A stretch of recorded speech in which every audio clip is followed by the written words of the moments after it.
¿Cómo están, queridos telespectadores? Aquí estamos nuevamente con ustedes en una nueva edición de su programa Verdadera Justicia, aquí desde el Canal 8 de Peñalolén, que es el Centro Audiovisual PTV8, para que lo busquen en Facebook y puedan ver la transmisión en directo. Estoy, como es habitual, junto a María Cecilia Bartolín, que les saluda. Hola, ¿qué tal, amigos? ¿Cómo están? Feliz de poder estar con ustedes nuevamente para hablar un poquitito de actualidad. Y actualidad nacional, muy actualidad nacional. Aquí tenemos actualidad nacional. Ahí tenemos, queridos telespectadores, un paralelo entre lo que quiere hacer el actual presidente Kast versus lo que hizo la dictadura. Y ustedes, si lo leen, se van a dar cuenta que es lo mismo. A ver, Claudio, Exactamente lo mismo. leámoslo. Sí. En época de dictadura, el estado de excepción con Pinochet era restringir libertades, limitar reuniones y asociaciones, censurar comunicaciones, requisar bienes y arrestar personas. Lo que está haciendo o quiere hacer con este nuevo proyecto de ley, que además es un cambio constitucional, Kast, ahora es restringir libertades, limitar reuniones y asociaciones, intervenir comunicaciones, requisar bienes durante un estado de excepción. Vieja maña. Es exactamente lo mismo en dictadura. Ahora, hay que recordar que Kast y su familia, su papá, su hermano, fueron partícipes, grandes partícipes de la dictadura. Incluso fueron mencionados en juicios y reconocidos por personas que estuvieron detenidas y que sobrevivieron como parte de aquellos que torturaban y que hacían desaparecer personas. Entonces, no es extraño que Kast tenga exactamente la misma doctrina. María Cecilia, tenemos un saludo importante de nuestro querido amigo Esteban Silva. Míralo. Saludos. Podría estar conversando con nosotros, pero bueno, yo sé que está con una agenda muy pero léelo porque yo no lo veo. Un gran saludo a Claudio y María Cecilia. Siempre los vemos y nos dan fuerzas. Abrazos, amigos. Esteban Silva Cuadra. Esteban, un gran luchador. Sí. La coherencia personificada, efectivamente. Exactamente. Bueno, aquí tenemos, para continuar con la temática, tenemos un video justamente relativo al tema para hacer un poquito de historia. 2021, él decía cosas como, por ejemplo, que había que asimilar las normas del estado de emergencia al estado de sitio. O sea, con estado de emergencia, que el presidente tuviera las facultades del estado de sitio. Estado de emergencia es lo que hay hoy día en el sur del país. Estado de sitio significa que un presidente puede mandar a arrestar gente, que puede violar la correspondencia, que puede, en el fondo, acabar con las libertades ciudadanas. Él decía como candidato presidencial que creía que en un estado de emergencia, o sea, un estado que hoy día existe en Chile, debería tener un presidente a las normas del estado de sitio. A mí me parece que eso es antidemocrático. Por ejemplo, decía que había que crear una coordinadora latinoamericana para perseguir a grupos extremistas de izquierda, no en general, sino que de izquierda. O sea, armar una coordinación internacional para... Eso lo decía el año 2021 en su candidatura, que no es extraño. Ahora, para aquellas personas que no vivieron la dictadura, como sí lo hicimos nosotros, pueden, como lamentablemente se ha ido borrando, la historia nos enseña, y pueden pensar que lo que estamos diciendo no es cierto, pero les vamos a mostrar un video del ministro en ese momento de la Secretaría General de la República de la dictadura, el ministro Cuadra, no me recuerdo el nombre. Francisco Javier Cuadra. Exactamente. Y escúchenlo, por favor. Este es un video de la época. nosotros no estamos inventando nada y aquel que quiera buscar este tipo de videos los puede encontrar. Pero eso es parte, estamos repitiendo la historia con un hombre que es hijo de un nazi escapado de la Segunda Guerra Mundial, que fue parte y trabajó y apoyó la dictadura, y el hermano mayor también lo hizo. Entonces, no es casualidad. Vamos con el otro video. Participó en la matanza de Paine. La familia Kass, sí, participó en la matanza de Paine. Y esto es testimonio, no es como desmentirlo. Vamos con el Hay video. testimonio, sí. De las siguientes facultades: trasladar a las personas de un punto a otro del territorio nacional, arrestar personas en sus propias casas o en lugares que no sean cárceles ni otros que estén destinados a la detención o prisión de reos comunes, expulsar del territorio nacional a determinadas personas, restringir la libertad de locomoción, prohibir a determinadas personas la entrada o salida del territorio nacional, suspender o restringir el ejercicio del derecho de reunión, suspender o restringir la libertad de información y de opinión, restringir el ejercicio de los derechos de asociación y de sindicación y, por último, imponer censura.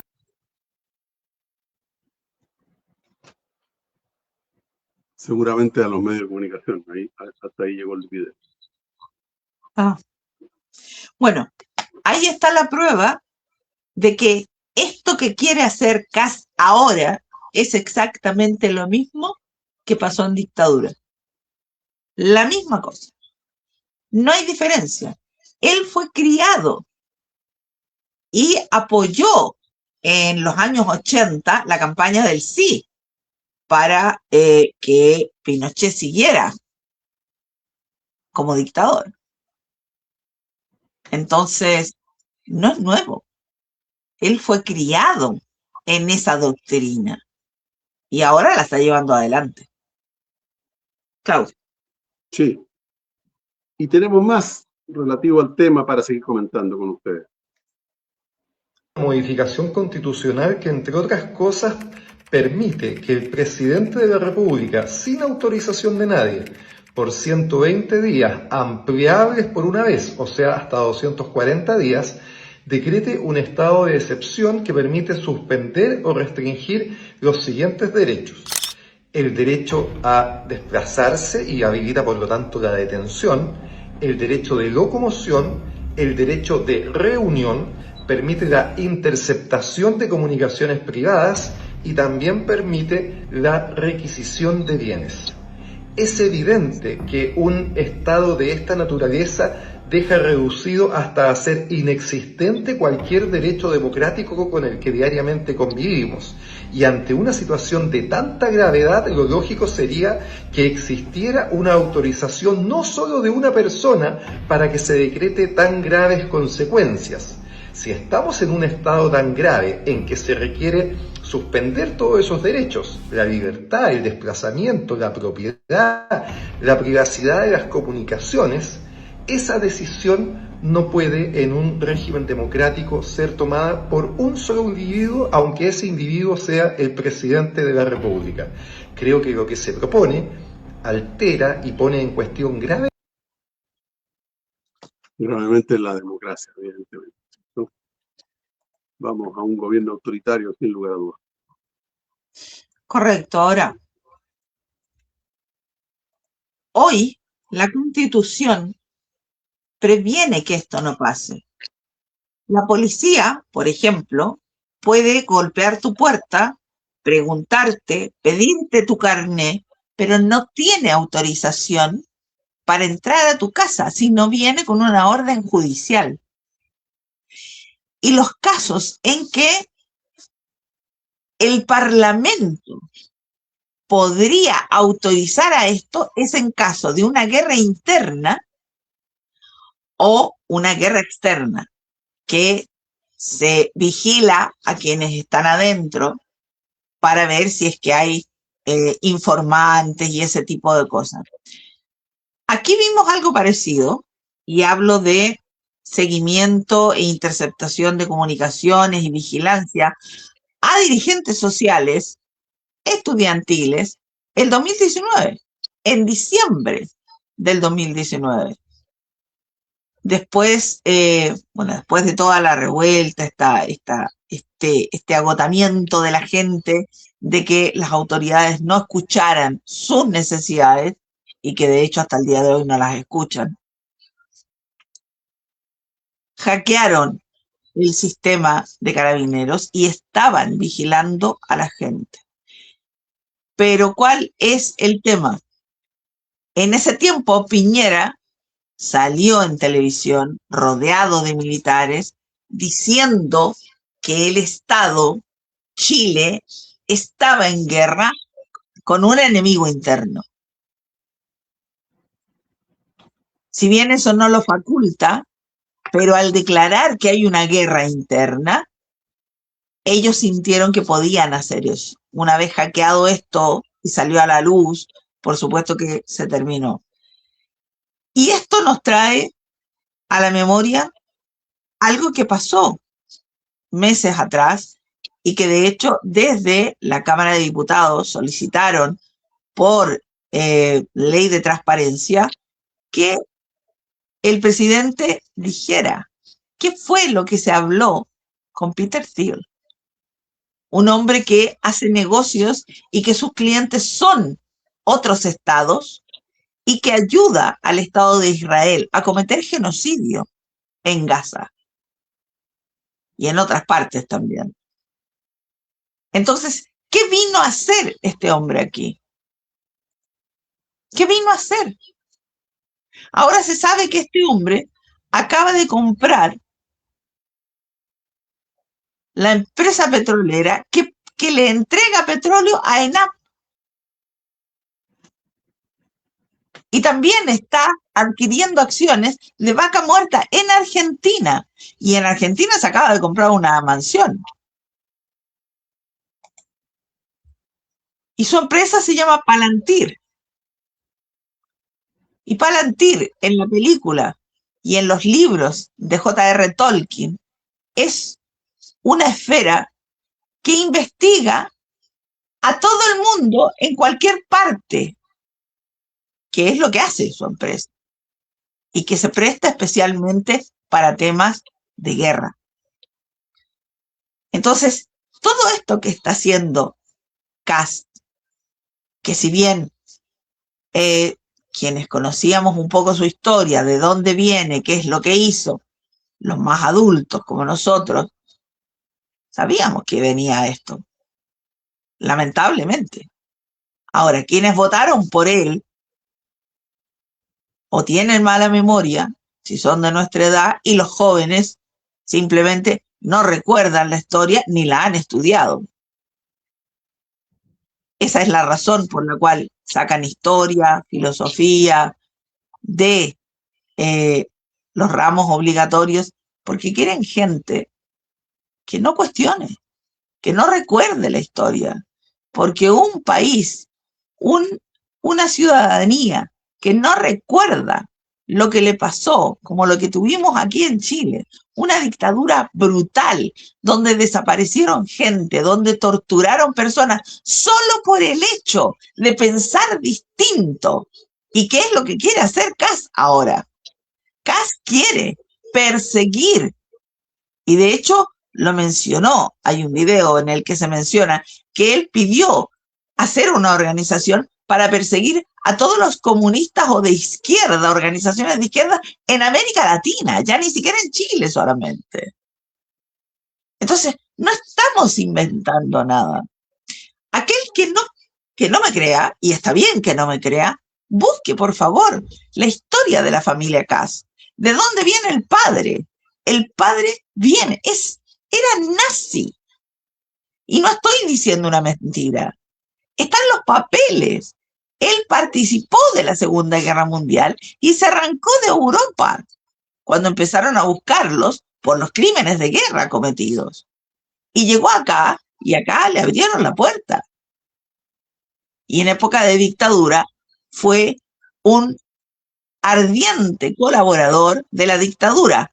Él, su hijo mayor y Kast también, como juventudes.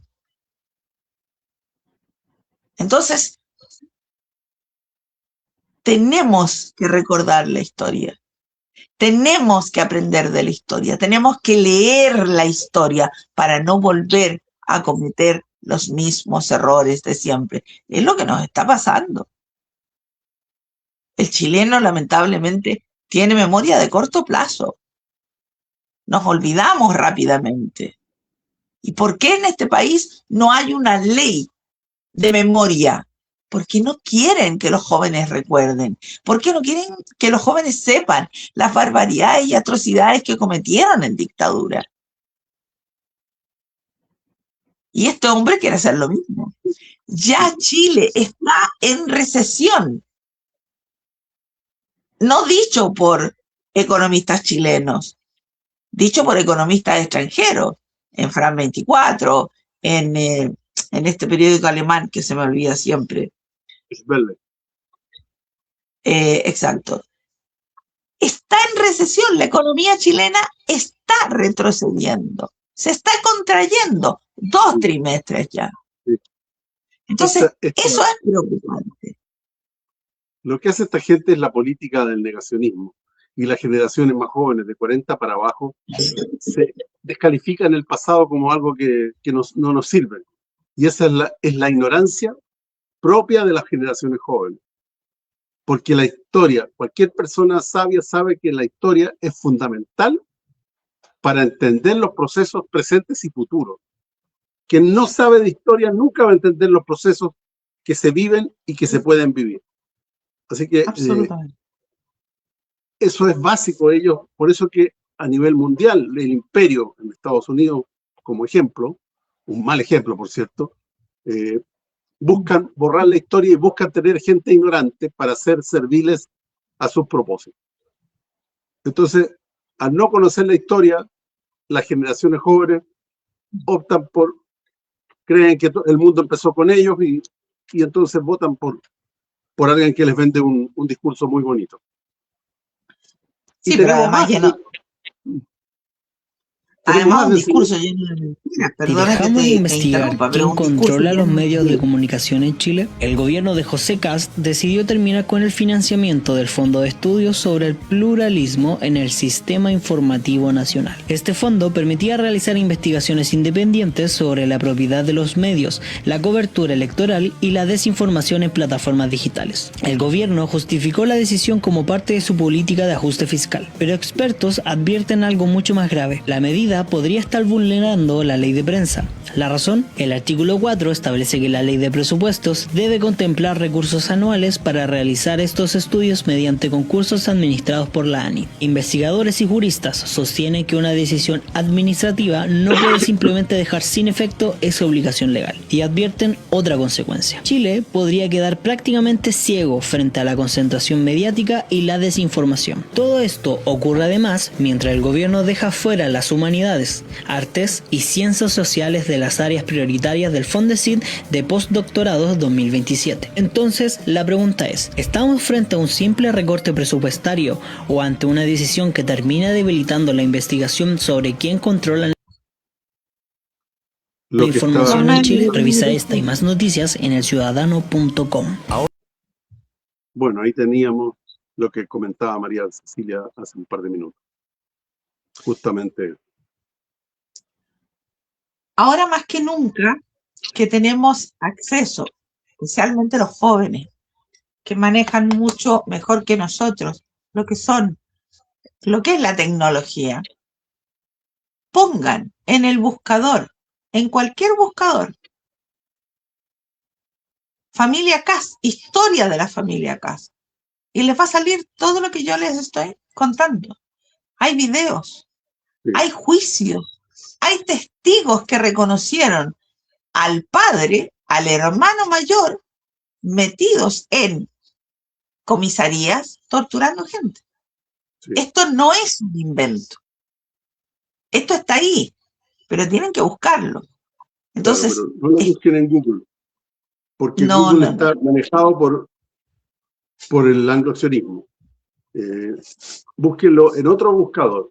Puede ser ni siquiera Firefox, que está asociado a Google, sino que puede ser Brave, Tor, Omega, cualquiera de esos, pero no Google, porque Google les va a contar un discurso falso. correcto. Entonces, es importante, la historia siempre es importante.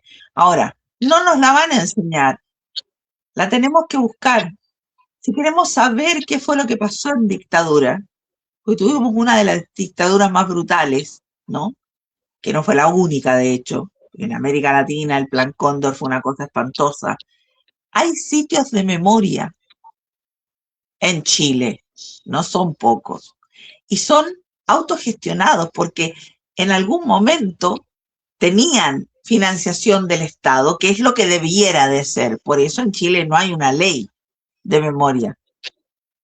Se autofinancian, pero ahí tienen la historia de lo que pasó. Si quieren saber verdaderamente qué fue lo que pasó, busquen ahí, vayan, acérquense, pregunten. Hay videos, hay sitios de memoria para que ustedes puedan entender por qué es tan terrible tener a este hombre que además él en una entrevista, cuando era candidato para estas elecciones que ganó lamentablemente, dijo que ellos no estaban capacitados, que no tenían la experiencia para gobernar. Lo dijo en una entrevista. Y perdón, en los 150 días que lleva, o un poco más, ha demostrado que hay una ineptitud brutal.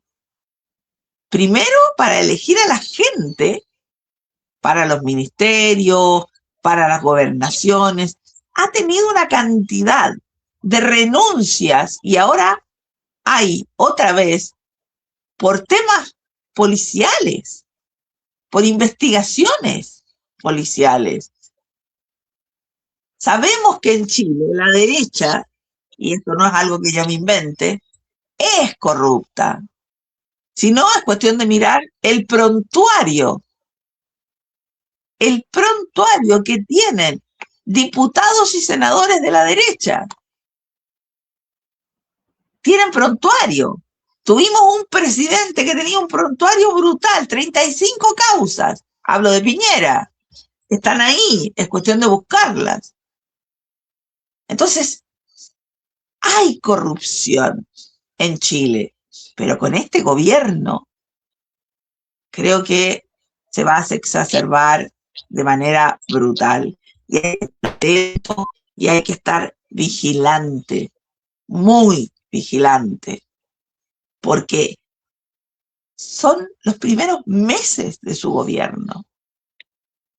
Los primeros meses. Nos quedan 3 años más.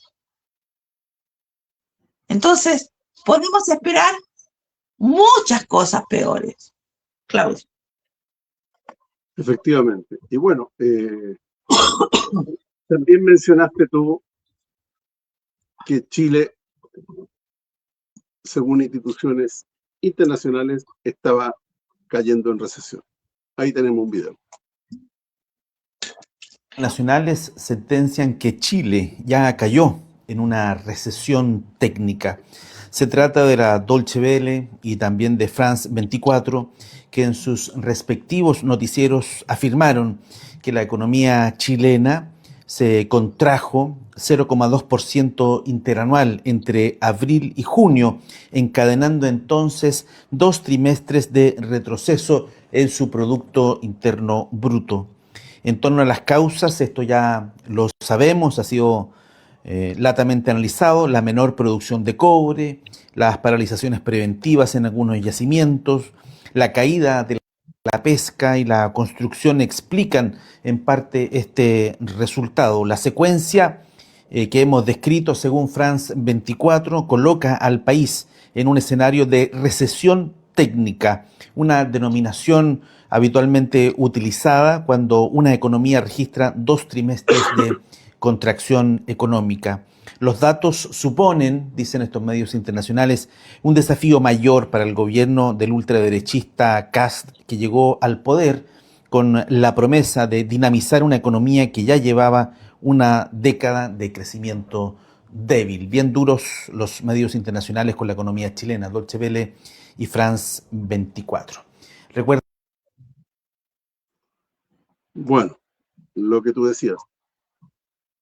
Ahora hay que recordar que no solamente ellos, que el Fondo Monetario Internacional, con esta ley de reconstrucción, Bloomberg y los economistas aquí en Chile, independientes, le dijeron a Kast que esta ley de reconstrucción, que de reconstrucción no tiene más que un solo artículo, y de hecho tampoco lo quieren aplicar para ayudar al norte con todos estos estas tormentas que ha tenido y que hay un desastre mayor en el norte, que esto era no beneficioso para Chile, muy por el contrario, que iba a crear un déficit fiscal enorme, enorme. Y además de eso, que el Estado chileno va a dejar de percibir más de 4.500 millones de dólares al año. Sí, y lo dijo Bloomberg y el Fondo Monetario Internacional, que no son precisamente instituciones de izquierda, ¿no? Pero eso es lo que estoy diciendo. Y además se acaban de endeudar en 6.200 millones de dólares a Chile. ¿De dónde va a salir la plata para pagar eso? Si la economía se está contrayendo. ¿Se nos vienen años difíciles? Sí, muy difíciles. Porque este hombre no va a parar aquí, va a seguir profundizando estos cambios que quiere dejar permanentes. Porque lo que quiere hacer respecto de las atribuciones del presidente es pasar de largo por el tema judicial y pasar de largo el Parlamento. Pero esto lo va a dejar en la Constitución. Es complicado. Claudio. Sí, y vamos a cambiar un poquito de tema, tal como hemos prometido en todos los programas. Vamos a hablar, y no vamos a dejar de hablar, del sionismo y las atrocidades que están cometiendo en nuestro mundo. Siempre se ha dicho, ellos que se plantearon siempre como víctimas, dijeron que quienes los atacaban eran antisemitas. Aquí tenemos un cuadro que nos dice quiénes son esta gente. Buena. No son semitas, son házaros askenazis. Israel es el único país del mundo donde las pruebas de ADN están prohibidas.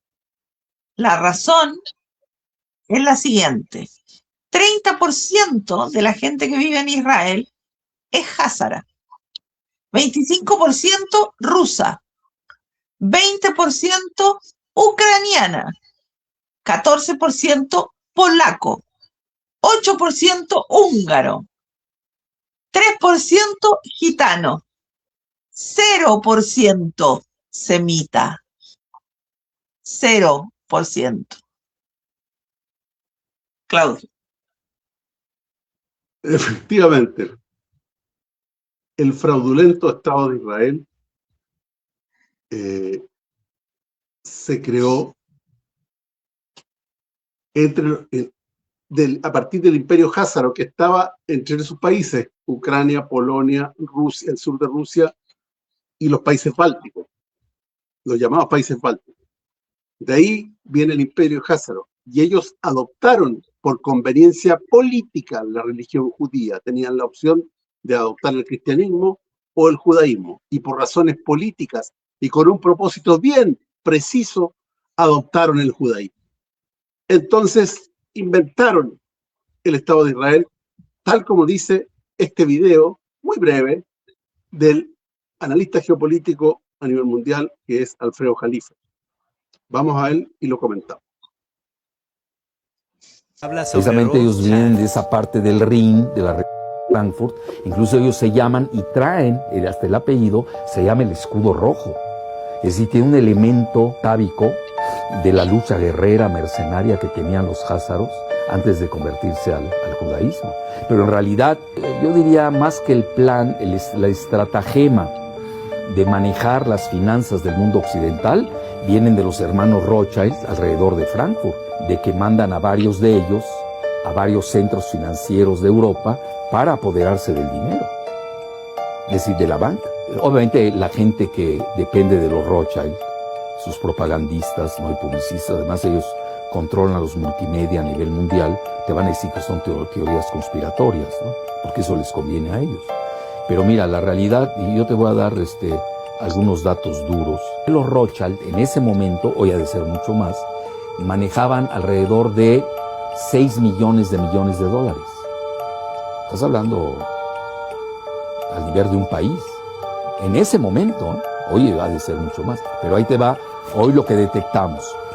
Macron en Francia trabajó en la banca Rothschild. Wilbur Ross, secretario de Comercio de Trump, trabajó años en la banca de inversiones de los Rothschild en Nueva York. Luego, ¿quiénes se llevan el petróleo de México? Los Rothschild. ¿A través de quién? Scotiabank. ¿Cómo de Scotiabank? Que son los que financian a Peña y a Videgaray. De ahí viene el dinero, que tuvieron que borrar el origen de la cuenta de esos cheques, lo tuvieron que borrar del Banco de México, que venía un financiamiento de Scotiabank, que es de los Rothschild, y tú sabes que a partir de ahí, pues se llevan el petróleo de México. Tan es así que Videgaray y Trump acuden a las oficinas del Financial Bank de Londres, Financial Times, periódico, a entregar abiertamente el petróleo de México. ¿De quién es el Financial Times y The Economist? Que son los portavoces del modelo neoliberal global. ¿Quiénes lo controlan? Es lo que hay que ver. ¿Quiénes están detrás? Pues nada menos que BlackRock, el mayor banco de inversiones del mundo. ¿Y quién es BlackRock? Son los Rothschild. No olvidemos que están muy vinculados al MI6. Los Rothschild son quienes fundan el Estado de Israel. Acaba de salir ya abiertamente hasta los escritos, ¿no? Como ellos están detrás de la fundación del sionismo y de Israel, etc. Porque desde una potencia colonial llamada Gran Bretaña en el siglo XIX. Y de ahí, pues obviamente... Bueno, ahí teníamos una brevísima reseña de cómo se llegó al control del dinero y cómo se creó el Estado sionista y fraudulento de Israel. María Cecilia, usted que Sí. es experta en el tema. No, experta no. He investigado un poco, pero la historia de los Rothschild viene de 1750, no de ahora. Y el apellido original de Rothschild no era Rothschild, era Bowen. Meyer Amschel Bowen era un judío askenazi que tenía una oficinita de contabilidad. Y su hijo mayor, Meyer Amschel, cuando se hace cargo de la oficina, cuando su padre muere, el padre tenía en la puerta de su oficina un escudo rojo. Y Rothschild significa eso, escudo rojo. Y él toma ese apellido. Y se hacen, desde un principio, empiezan a darse cuenta que para poder tener poder, necesitan controlar la economía, el dinero. Parten por Viena, por Inglaterra, por estos países que en ese tiempo eran principados, ¿no? Y empiezan a prestar y a tener negocios con los príncipes. Y luego pasan a América. De hecho, la banca Rothschild, la Reserva Federal actual, no es el Banco Central de Estados Unidos, es un banco privado de la familia Rothschild. las guerras y los países invadidos por Estados Unidos y la OTAN, Irak, Libia, Siria, Afganistán, eran países que no tenían banca Rothschild. Luego de las guerras, todos esos países tienen banca Rothschild. De hecho, la plata del Vaticano desde 1823 está en manos y la maneja la banca Rothschild. Son los que manejan el poder y además, en el transcurso de su historia, se hicieron cargo de los grandes medios terrestres en Europa, las vías ferroviarias creadas por ellos, los bancos y los medios de comunicación. ¿Para qué? Para que ellos no aparecieran. Si uno mira la revista Forbes, jamás ha aparecido un Rothschild ahí, como las grandes fortunas. No aparecen. No aparecen. Porque ellos no quieren aparecer y como tienen en su poder todas estas medios de comunicación, ya sea revistas de farándula o revistas como Forbes, Vogue y otro tipo de revistas financieras, medios de comunicación, todos están en manos a través de otras personas, pero que trabajan para los Rothschild. Rusia echó a los Rothschild de su territorio. Los echó. China no tiene un banco Rothschild. Irán no tiene un banco Rothschild. ¿Y por qué? Porque aquel que domine el dinero no le va a importar quién cree o haga leyes, porque con poder no te interesan las leyes, porque puedes hacer lo que quieras, porque para eso tienes poder económico, que es el que manda hoy en día. Claudio. Efectivamente. Pero hay algunos verdaderos judíos, no todos los judíos fraudulentos son nefastos. Hay otros judíos que son diferentes. Vamos con un video. Why are you guys here today? Well, with the help of the Almighty, we're here because we are Jewish, and therefore we will not be silent when the Zionists, state of Israel, goes, steals land from another people, occupies, declares that according to God, they have a right to create this, the so-called Jewish state, which is not a Jewish state. It's a fabrication. It's a fraud. Judaism. ¿Por qué no va diciendo a la gente de qué se trata el video, por favor? Porque al descargarlo no apareció en el fondo, lo que él dice que los judíos verdaderos no son sionistas, que los judíos verdaderos llevan miles de años y que ellos no tienen un Estado y que no pueden tener un Estado porque su religión se los prohíbe. Ellos son comunidades que viven en todas partes del mundo. Hay comunidades judías y de hecho esas comunidades están en contra de lo que hace el Estado de Israel.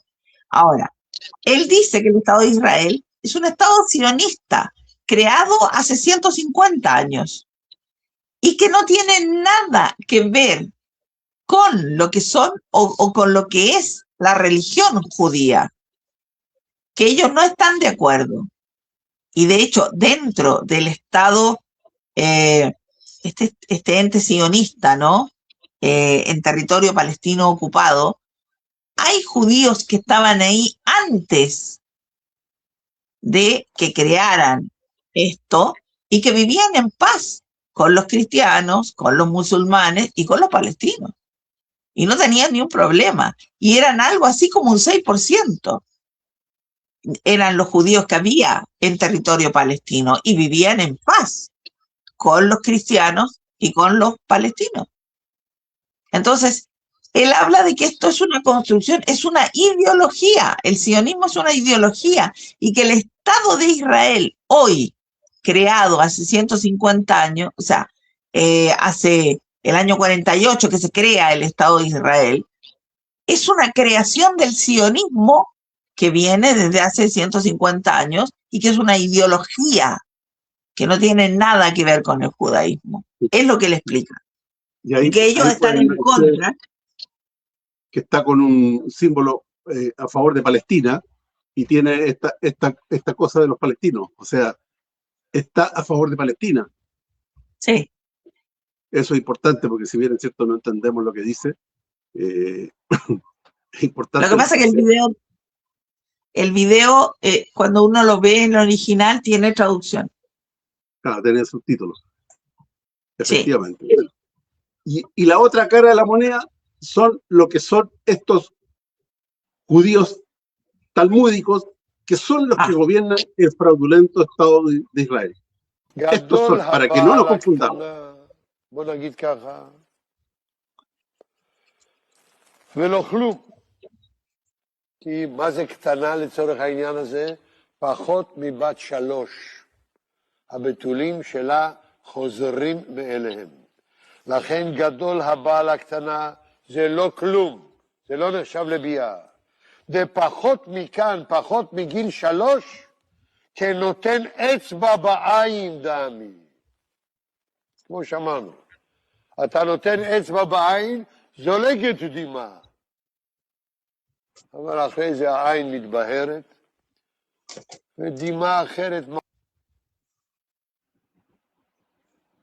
Estos repugnantes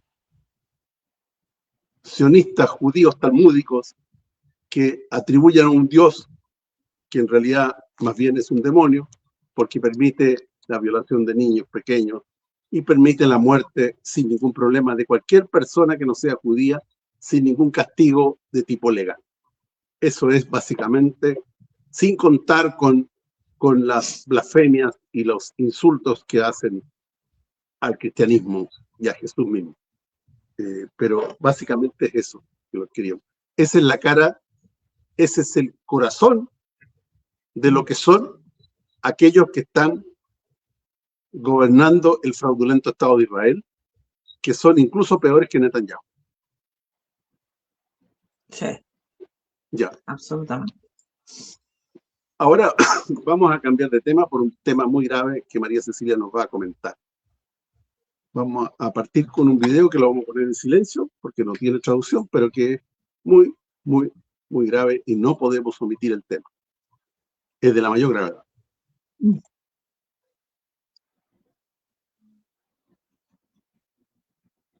Ay, bien. Él es Mark Levin, comentarista de Fox News, designado por Donald Trump para el Consejo Asesor de Seguridad Nacional. Y en este video él declara lo siguiente: el régimen iraní, al igual que Japón, no tiene intención de rendirse. Ya hemos librado guerras en las que nuestros enemigos no se rindieron. ¿Recuerdan a Japón? No se rindió. Lamentablemente, a veces uno se ve obligado a utilizar bombas nucleares para forzar la rendición del enemigo y esto podría ser inevitable. Cierre de comillas. Esto es lo que dice este hombre. Ahora, tengo un Twitter de Marjorie Taylor Greene respecto de esto mismo, que es del 16 de agosto, y ella dice lo siguiente: hay que recordar que Marjorie Taylor Greene era parte, sigue siendo parte del MAGA, el MAGA original, y que se retiró de Trump porque se dio cuenta de que Trump había dicho muchas cosas en campaña y que no ha cumplido absolutamente ninguna. Ella dice lo siguiente: están discutiendo el uso de armas nucleares contra Irán en reuniones de estrategia. Sí, lo has leído correctamente. Es real. No estoy especulando, lo sé. Y es pura maldad. La última vez que se usó un arma nuclear fue el 6 y el 9 de agosto de 1945 en dos ciudades de Japón, Hiroshima y Nagasaki, matando inmediatamente a 110.000 personas, vaporizando a personas en el punto cero, y el total de muertes alcanzó las 214.000 para fines de año por quemaduras graves y traumas. Pero el sufrimiento extremo continuó para el pueblo japonés por la enfermedad de la radiación, tasas de cáncer disparadas y defectos de nacimiento generacionales, sin mencionar la destrucción de todos los medios de su economía. Y el sufrimiento fue tan grande que toda la humanidad juró nunca más. A Trump y su administración les dijeron nuestros propios servicios de inteligencia que Irán estaba lejos de crear un arma nuclear. Luego, Israel repitió la misma línea que ha dicho durante décadas. Irán está a solo semanas de distancia. Así que bombardeamos de todos modos. Matamos a sus líderes y a niños inocentes pequeños en una escuela. Ella se refiere a las 168 alumnos de una escuela básica en Minab. E Irán ha controlado el estrecho de Hormuz desde entonces y ha castigado a la región por su parte en ello. Y ahora nuestro gobierno es el que realmente está discutiendo bajar el umbral nuclear para usar armas nucleares contra Irán. Aunque Trump afirma que ha ganado la guerra como 40 veces y dice que Estados Unidos controla el estrecho de Hormuz. Trump prometió no más guerra extranjera, pero podría ser en realidad quien entregue un holocausto nuclear que probablemente arrastre al mundo entero a un conflicto mayor. Depresión económica y sufrimiento humano masivo que nunca hemos visto en nuestras vidas y tal vez a lo largo de la historia. La gente necesita alzar la voz y detener con audacia esta locura. Estados Unidos no es intocable. Sí, y cuando eso ocurra, todos, y digo todos, sostendrán a todos los que están en liderazgo en este momento plenamente responsables por el resto de la historia humana. No usen armas nucleares y detengan esta guerra ahora. Es lo que dice Marjorie Taylor Greene, que ya no es parte del gobierno y que está absolutamente en contra de lo que está haciendo y llevando adelante Estados Unidos. ¿Por qué está tan desesperado Donald Trump? Por un lado, Irán ha sido un hueso durísimo de roer, porque Irán no es ni Venezuela, ni es Irak, ni es Libia. Es un país que tiene una historia milenaria y que no se va a rendir sin defender su territorio. Lo otro es que Estados Unidos se está quedando sin armamento. Y no es una broma. Esto está dicho por oficiales del Pentágono. No hay forma de que Estados Unidos se meta por tierra o en una guerra y pueda durar más de una semana en contra de Irán, porque no tiene armas. Y para reponer todo lo que ha gastado en esta guerra iniciada por Estados Unidos e Israel en contra de Irán, mientras se llevaban adelante conversaciones de paz, tienen que pasar por lo menos mínimo 3 años para recuperar parte de lo que han gastado en armamento en este tiempo. Al revés, Irán, al igual que China y Rusia, tienen una capacidad para reponer su armamento que Irán ahora, mientras han estado en este conflicto impuesto por Estados Unidos e Israel, han repuesto el 90% del armamento que han usado. Y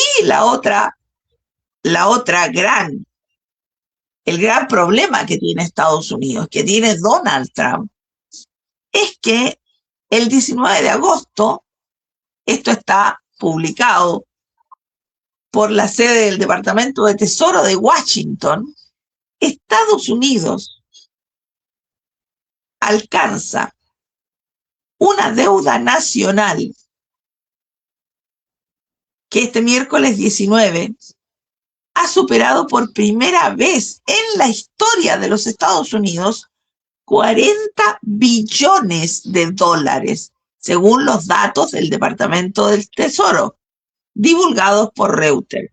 La cifra supone prácticamente el doble de los 19,95 billones registrados en 2017, cuando Donald Trump inició su primer mandato en la Casa Blanca. De acuerdo al último balance diario del Tesoro, la deuda pública total pendiente se situó en 40.047 billones de dólares. De esa cantidad, 32,266 billones corresponden a títulos del Tesoro en manos del público y 7.782 billones a deuda entre organismos gubernamentales. Esta deuda literalmente es impagable. Impagable.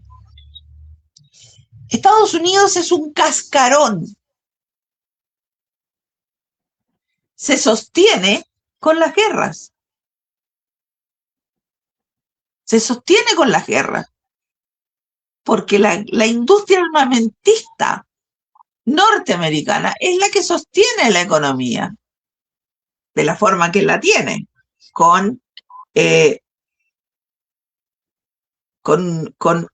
estamos hablando de 1,1 billones de dólares al pago de intereses solamente. Entonces, esto va a explotar en algún momento. O sea, no es que nosotros estemos especulando y que digamos, no, es que podría pasar. No, esto va a pasar. Estados Unidos es un cascarón que se sostiene con las guerras. No tiene, la economía suya está quebrada. La situación interna, el salario mínimo está estancado hace años. Hay una cantidad de gente enorme que ha dejado sus casas y ha vendido sus casas y viven o en la calle o en estos casas rodantes. Estas casas rodantes pequeñas. Se han minimizado a lo mínimo. Y un alto porcentaje de los jubilados o de los pensionados en Estados Unidos se han ido a vivir a México. ¿Por qué? Porque les rinde más el dólar o a otras partes del mundo. Entonces, cuando esto explote, que va a explotar en 1 año, en 2 años, no creo que más, no solo va a caer Estados Unidos, van a caer todos aquellos países que funcionan con dólares, porque el dólar se va a ir a la punta del cerro. El dólar no tiene respaldo en este momento, porque está manejado por la Reserva Federal, que ya dijimos, no es el Banco Central, es una banca privada, y imprime billetes sin respaldo alguno. China y Rusia desde el año 2005 vienen respaldando su moneda con lingotes de oro, como se hacía antiguamente. Y otros países han comenzado a hacerlo también, como India, Francia y otros países. Y ahora, hace poco, más de 1 o 2 semanas atrás, definitivamente China y Rusia ya no están utilizando el dólar. Están utilizando sus propias monedas porque además tienen un sistema paralelo al SWIFT. Y el grupo de los países de los BRICS, y los BRICS más, que son varios más, están comerciando con monedas, ya sea yuanes o ya sea rublos. Por ejemplo, Arabia Saudita, que le vende petróleo a China, le recibe el pago en yuanes, no en dólares. Irán le está recibiendo el pago del petróleo que le vende a China, que es el 80% de lo que produce Irán, en yuanes. Y ahora que están controlando el estrecho de Hormuz, lo que están cobrando, no lo están cobrando en dólares, lo están cobrando en yuanes. Y le están ofreciendo a Europa la posibilidad de pagarlo en euros y no en dólares. Entonces, la caída y la explosión de la economía norteamericana no es una utopía, va a suceder. Y los países que dependan del dólar van a caer junto con Estados Unidos. Claudio. Bueno, muy interesante el comentario y todo lo que no estabas relatando a la audiencia. Lamentablemente el tiempo es implacable. Tenemos la posibilidad también de un conflicto nuclear por el lado de Rusia, entre el conflicto que se desarrolla entre Rusia y la OTAN en Ucrania, porque están insistentemente atacando con la ayuda de la OTAN, Estados Unidos, Inglaterra y Francia, básicamente, con drones y misiles al interior de Rusia. Si bien es cierto, no hacen gran daño, pero molestan y producen miedo y presionan al presidente para que sea más duro y termine con esto rápido. Y a la larga también creemos que eso va a terminar en una guerra nuclear. Lo dicen personas entendidas en Rusia, esto va a ser una guerra nuclear. Así que, tal como dijo María Cecilia, por el lado de Estados Unidos, que tiene dos opciones: se quedó sin armas y tiene o salir derrotado con la cola entre las piernas o lanzar una bomba atómica. Esa es la opción que tiene Estados Unidos, no tiene otra. Entonces, sí. Y Rusia está perdiendo la paciencia, Putin, por la presión de la gente y la presión de su Consejo de Seguridad. También se va a ver obligado, si persisten estos ataques, a usar armas nucleares. Ese es el panorama que tenemos, mis queridos telespectadores. Seguiremos comentando la temática y le damos las gracias por acompañarnos y los esperamos la próxima semana a esta misma hora en su programa Verdadera Justicia, aquí desde el Centro Audiovisual PTP8. Muchas gracias y buenas noches. Buenas noches.